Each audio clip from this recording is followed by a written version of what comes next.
అందరికీ నమస్కారం. ఈరోజు మనం కన్యా రాశి వారి గురించి తెలుసుకుందామండి. కన్యా రాశి వారికి జూన్ నెల 7వ తేదీన అనగా శనివారం నాడు వీరి జాతక ఫలితాలను గనక గమనించినట్లయితే రేపటి రోజున వీరికి ఎటువంటి అనుకూల, ప్రతికూల సంఘటనలు వీరి జీవితంలో జరగబోతున్నాయో తెలుసుకుందాం. కన్యా రాశి వారు ఎవరైతే ఇప్పుడే కొత్తగా మన ఛానల్‌ను చూస్తున్నారో దయచేసి ఛానల్‌ను సబ్స్క్రైబ్ చేసుకొని వీడియో మీకు నచ్చితే లైక్ చేసి సపోర్ట్ చేయడం మాత్రం మర్చిపోకండి. మరి ఆలస్యం చేయకుండా కన్యా రాశి వారి యొక్క పూర్తి జాతక ఫలితాల గురించి రేపటి రోజున వీరికి ఏ విధంగా ఉండబోతుందో తెలుసుకుందామండి. ముందుగా ఈ రాశి వారి యొక్క వ్యక్తిత్వాన్ని గనక మనం గమనించినట్లయితే, ఈ రాశికి అధిపతి బుధుడు. ఇది 6వ రాశి. వీరికి మనస్తత్వం విషయానికొస్తే వీరు చాలా మంచి మనస్తత్వం కలిగిన వారండి. అంతేకాకుండా ఎదుటి వాళ్ళకి ఏదో ఒక విధంగా సహాయం చేయడంలో కూడా ముందంజలో ఉంటారు. అయితే వీరి గురించి కూడా చాలా తక్కువగా ఆలోచించుకుంటారు.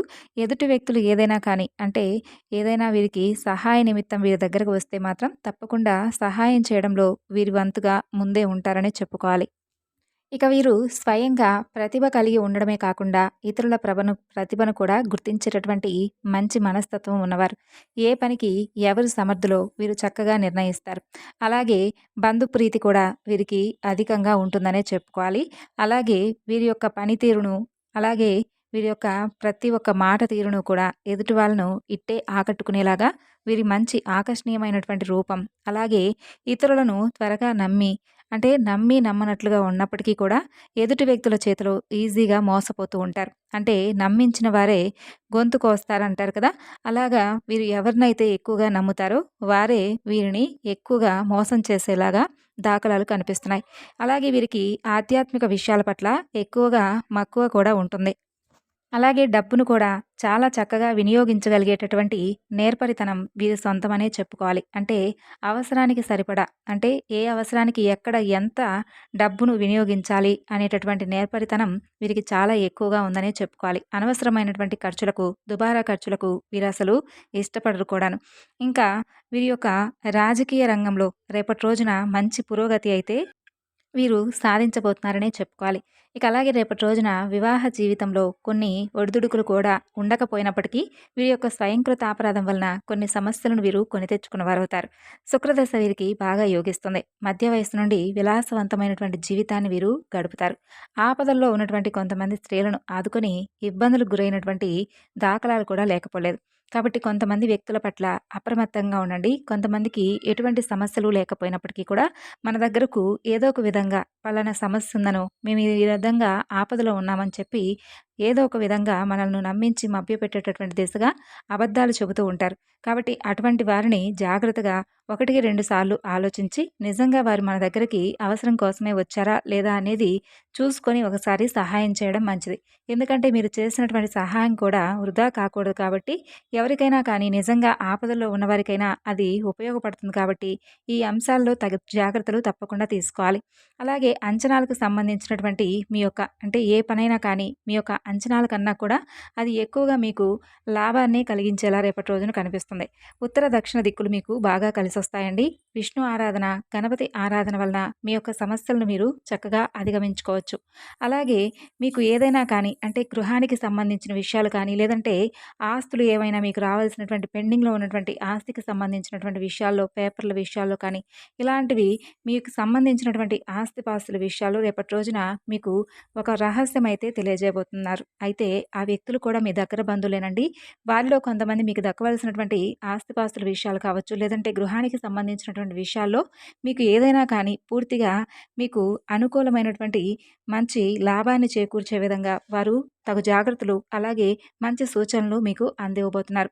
అలాగే వారి సూచనల మేరకు మీరు కనుక మంచి నిర్ణయం కనుక తీసుకున్నట్లయితే మీ యొక్క ఆస్తికి సంబంధించినటువంటి విషయాల్లో మీరు సక్సెస్ అయినట్లుగానే మీకు మీరు ధైర్యాన్ని చెప్పుకోవచ్చు. ఇక మీకు బుధవారం గణపతి ఆరాధన ఎంతో మేలు జరుగుతుంది. కాబట్టి బుధవారం నాడు తప్పకుండా గణపతిని ఆరాధించుకోవడం మర్చిపోకండి. అలాగే ఎవరికైనా కానీ కుండను దానంగా ఇవ్వడం కూడా మీకు మంచిది. తెల్లని, పచ్చని రంగు ఈ రంగులతో కూడినటువంటి వస్తువులను కానీ, లేదంటే మీరు ధరించడం కానీ ఇలాంటివి మీ దగ్గర ఉంచుకుంటే మీకు బాగా కలిసొస్తుంది. స్త్రీలను బాగా గౌరవించాలి. అలాగే పెసలు కూడా మీరు దానంగా ఇవ్వడం వలన మీకు మరిన్ని ఆర్థికపరమైనటువంటి సమస్యలు కానీ, లేదంటే మీరు ఏదైతే పని జరగడం లేదని చెప్పి బాధపడుతున్నారో, ఆ పనులన్నీ కూడా మీకు చక్కగా సవ్యంగా జరుగుతాయి. అలాగే పుణ్య నదీ స్నానం చేయడం కూడా మీకు చాలా బాగా ఉంటుంది. అంటే నదీ స్నానాలు చేయడం వల్ల కూడా మీ మనసులో ఉన్నటువంటి కానీ, లేదంటే మీరేదైనా తెలిసి తెలియక చేస్తున్నటువంటి దోషాలు కానీ, ఇవన్నీ కూడా పూర్తిగా తొలగిపోతాయన్నమాట. ఈ విధంగా మీరు చేసుకున్నట్లయితే చక్కగా ఆర్థిక పురోగతికి సంబంధించినటువంటి విషయాల్లో చాలా మెరుగ్గా మీకైతే కనిపిస్తుంది. అలాగే కీలక వ్యవహారాల్లో మీరు కొంచెం ఆచితూచి జాగ్రత్తగా అడుగు వేయాలి. మీ అధికారులతో అంటే మీ తీరుతో అధికారులు కొంచెం సంతృప్తి పడకపోవచ్చు. కాబట్టి వారిని ఇంప్రెస్ చేసే విధంగా మీ పనితీరును ఇంకొంచెం ఎక్కువగా వారు ఇంప్రెస్ అయ్యే విధంగా చేయండి. ఎలాగో మీరు చక్కగా పనిచేస్తారు. కాకపోతే ఏంటంటే మీ పై అధికారులు మీరు చేసినటువంటి పనిని ఇంకొంచెం వాళ్ళు గుర్తించే విధంగా మీరు ఇంప్రెస్ చేసే విధంగా చేసినట్లయితే మీకు సాలరీస్‌లో కూడా కొంచెం హైక్ చేయడం కానీ, లేదంటే మీకున్నటువంటి ఆ పదవి నుండి ఇంకొంచెం మంచి ఉద్యోగం మీకు రావడం కానీ, ఇలాంటివి వారు చేపడతారు. కాబట్టి మీ పనితీరులో కొంచెం ఏదైనా మార్పు చేర్పులు చేసుకుంటే మంచిది. అస్థిర నిర్ణయాలతో సతమతమయ్యేటటువంటి అవకాశాలు కూడా కనిపిస్తున్నాయి. కాబట్టి ఈ విషయాల్లో కూడా జాగ్రత్తగా ఉండనండి. ఏదైనా కానీ నిర్ణయం తీసుకుంటే ఒకేసారి తీసుకునేలాగా ఉండాలి కానీ, కాసేపు అది చేద్దామా? వద్దా? అనే విధంగా అయితే మీ మైండ్‌ను అప్సెట్ చేసుకోకండి. ఏదైనా కానీ ఒక నిర్ణయాన్ని తీసుకుంటే దానికి కట్టుబడే విధంగా మీ యొక్క ప్రయత్నము, నిర్ణయము ఉండాలి. అలాగే కలహాలకు కూడా దూరంగా ఉండడం రేపటి రోజున మీకు చాలా మంచిది. మనోబలంతో కార్యక్రమాలను తప్పకుండా ప్రారంభించండి. ఎందుకంటే మీకు మనోబలం కొంచెం తక్కువగా ఉంది. చాలా రోజుల నుండి ఏంటంటే గతంలో మీకు అనుకున్నటువంటి పనులు జరగకపోవడం వలన కొన్నిట్లో మీరు వెనకడుగు వేయడం, అలాగే అధైర్యపడుతూ ఉండడం ఇవన్నీ కూడా సర్వసాధారణంగా మీ యొక్క జాతక ఫలితాల్లో కనిపిస్తున్నాయి. కాబట్టి మీరు దేని గురించి కూడా అప్సెట్ అవ్వాల్సినటువంటి పని లేదండి. అధైర్యపడవలసినటువంటి అవసరం అంతకన్నా లేదు. కాబట్టి ఈ విషయాల్లో తగు జాగ్రత్తలు పాటించడం చాలా ముఖ్యం. అలాగే రుణ సమస్యలు రాకుండా కూడా మీరు జాగ్రత్తలు తీసుకోండి. ఉద్యోగంలో ఏకాగ్రతను తప్పకుండా ప్రదర్శించండి. మీ పని మీరు చేసుకోండి. అంటే పక్క వాళ్ళు ఏం చేస్తున్నారు, ఏంటి అనే దాన్ని మీరు ఎక్కువగా బేస్ చేసుకోకుండా మీ పనిని మీరు ఏకాగ్రతతో కనుక చేసినట్లయితే సరైనటువంటి సమయానికి మీ పని కూడా పూర్తవుతుంది. అలాగే మీ అధికారుల నుండి మీకు మంచి ప్రశంసలు కూడా దక్కుతాయి. ఇక వారం మధ్యలో ఒక ఆటంకం నుండి కూడా మీరు బయటపడతారు. కాబట్టి కొంచెం జాగ్రత్తగా ప్రయాణాల విషయంలో కావచ్చు, లేదంటే మీకు సంబంధించినటువంటి వ్యక్తులతో ఏదైనా కానీ మాట్లాడుతూ ఏదైనా ప్రమాదం వాటిల్లేటటువంటి సమయాన్ని కొని తెచ్చుకోవడం కావచ్చు. ఇలా ఎప్పుడు ఎలా ఎక్కడ ఏం జరుగుతుందో మనకు కూడా తెలీదు కాబట్టి మనం కూడా మన వంతు మనం జాగ్రత్తగా ఉండాలి. కాబట్టి ఈ వారం మధ్యలో మీకైతే ఒక చిన్న ఆటంకం అయితే కనిపిస్తుంది. కాబట్టి ఈ ఆటంకం కూడా మీరు దూరం చేసుకోవాలనుకుంటే తప్పకుండా విష్ణు సహస్రనామ పారాయణం చేసుకోండి ప్రతిరోజు కూడా. అలాగే ఉదయాన్నే నిద్ర లేచిన తర్వాత చక్కగా స్నానమాచరించి సూర్యనారాయణమూర్తిని కూడా స్మరించుకోండి. ఆదిత్య స్తోత్రాలను పఠించుకోవడం, అలాగే సూర్యుడికి అర్ఘ్యం సమర్పించడం ఇలాంటివన్నీ కూడా చేయడం వల్ల మీ మనసు ప్రశాంతంగా ఉండడమే కాకుండా ఎటువంటి ఆటంకాలు ఎదురైనా కూడా మీ నుండి దూరమవుతాయి. మరి ఇక మీకు రేపటి రోజున మంచి కాలంగా చెప్పుకోవచ్చండి. ఏ పని మొదలుపెట్టినా కానీ సులువుగా రేపటి రోజున పూర్తి చేస్తారు. నలుగురిలో కూడా మీరు మంచి పేరును సంపాదిస్తారు. కుటుంబ సౌఖ్యం కూడా చాలా చక్కగా ఉంది.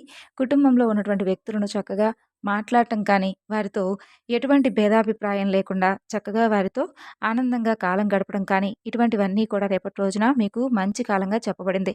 ఇష్టదైవ ప్రార్థన మీకు మరింతగా ఎక్కువగా మేలు చేసేలాగా కనిపిస్తుంది. కాబట్టి రేపటి రోజున మీ యొక్క ఇష్టదైవ ప్రార్థన చేసుకోండి. అలాగే విష్ణు సహస్రనామం కూడా చేసుకోలేని వారు ఓం నమో భగవతే వాసుదేవాయ నమః ఈ యొక్క మంత్రాన్ని కూడా మనసులో అనుకున్నా కూడా సరిపోతుంది. ఇక అలాగే ప్రతి అడుగు కూడా జాగ్రత్తగా వేయండి. ముఖ్యమైనటువంటి కొన్ని కార్యక్రమాల్లో అప్రమత్తత చాలా ముఖ్యం. తెలియనటువంటి ఆటంకాలు ఎదురయ్యేటటువంటి అవకాశాలు రేపటి రోజున కొంచెం కనిపిస్తున్నాయి. అంటే ఆ ఆటంకాలు కూడా ఏంటంటే ఆరోగ్యపరంగా కావచ్చు, లేదంటే మీకు ఏదైనా కానీ అంటే మీ వర్క్ పరంగా మిమ్మల్ని ఏదైనా కొంతమంది అనవసరమైనటువంటి ఇబ్బందులు గురిచేసే విధంగా కావచ్చు. ఇలా కొన్ని ఆటంకాలైతే మీకు తెలియనటువంటి విధంగా జరగవచ్చు. కాబట్టి ఈ యొక్క విషయాల్లో ధైర్యంగా వ్యవహరించడం మంచిది. కుటుంబ సభ్యుల యొక్క సూచనలు మీకు చాలా మేలు చేస్తాయి. వృత్తి, ఉద్యోగ, వ్యాపారాల్లో మీరు మరింతగా శ్రద్ధ పెంచి మీ పనుల్లో మీరు చక్కగా ఏదైతే ఇన్ని రోజుల నుండి ఎలా అయితే మీరు న్యాయపరంగా, ధర్మపరంగా మీ వంతుగా మీ పనులు మీరు చేసుకుంటూ వెళ్తున్నారో అలాగే ఎప్పటిలాగే మీ పనులను శ్రద్ధగా చేయడం వల్ల తప్పకుండా సకాలంలోనే మీ పనులన్నీ పూర్తవ్వడం, అలాగే మీ చేతికి మీరు అనుకున్నంత లాభం రావడం ఇలాంటివన్నీ కూడా చూస్తారు. కాబట్టి కొన్ని వివాదాలు కూడా కలిగేటటువంటి అవకాశం రేపటి రోజున కనిపిస్తున్నాయి కాబట్టి అనవసరమైనటువంటి వాదనలతో మీ మనసును పాడు చేసుకొని ఎక్కువగా ఒత్తిడికి గురి కాకుండా ప్రశాంతమైనటువంటి జీవితాన్ని సాగించాలని చెప్పి కోరుకోండి. మరి తెలుసుకున్నారు కదండీ! రేపటి రోజున ఈ యొక్క కన్యా రాశి వారి యొక్క జాతక ఫలితాలు ఎలా ఉండబోతున్నాయనేది. సాయంత్రానికైతే మీకు చాలా పీస్‌ఫుల్‌గా మనసంతా కూడా ప్రశాంతంగా ఉంటుంది. రోజు మొత్తం ఎలా గడిచినా కానీ. ఇదండి, తిరిగి రేపటి వీడియోలో కలుసుకుందాం.